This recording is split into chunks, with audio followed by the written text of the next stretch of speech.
Communist പാർട്ടിയുടെ വഞ്ചനാപരമായ നിലപാടുകൾ അണിയറയിൽ തയ്യാറാകുന്നതിനിടെയായിരുന്നു 1942 മാർച്ച് 11 സർ സ്റ്റാഫോർഡ് ക്രിപ്സിന്റെ കീഴിൽ ഒരു ദൗത്യ സംഘത്തെ ബ്രിട്ടൻ ഇന്ത്യയിലേക്ക് അയച്ചത്.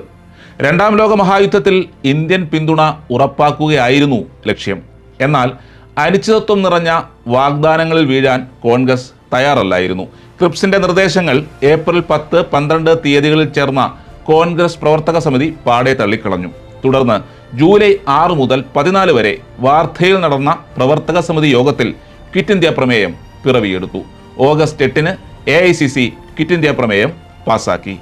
അതേസമയം കമ്മ്യൂണിസ്റ്റുകാർക്കെതിരെ പുറപ്പെടുവിച്ച എല്ലാ വാറണ്ടുകളും 1942 ഏപ്രിലിൽ സർക്കാർ റദ്ദാക്കി.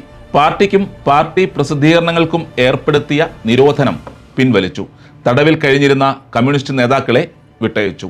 1942 ജൂലൈ 22 കമ്മ്യൂണിസ്റ്റ് പാർട്ടിയുടെ നിരോധനം സർക്കാർ നീക്കിയപ്പോൾ അതേ വർഷം ജൂലൈ 24 കയ്യൂർ സമരത്തിന്റെ വിധി വന്നു.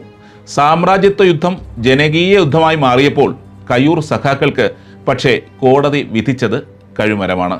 സാമ്രാജ്യത്വ വിരുദ്ധ പ്രക്ഷോഭം നടത്തി ജയിലിലായ അവർ സത്യത്തിൽ വഞ്ചിക്കപ്പെടുകയായിരുന്നു.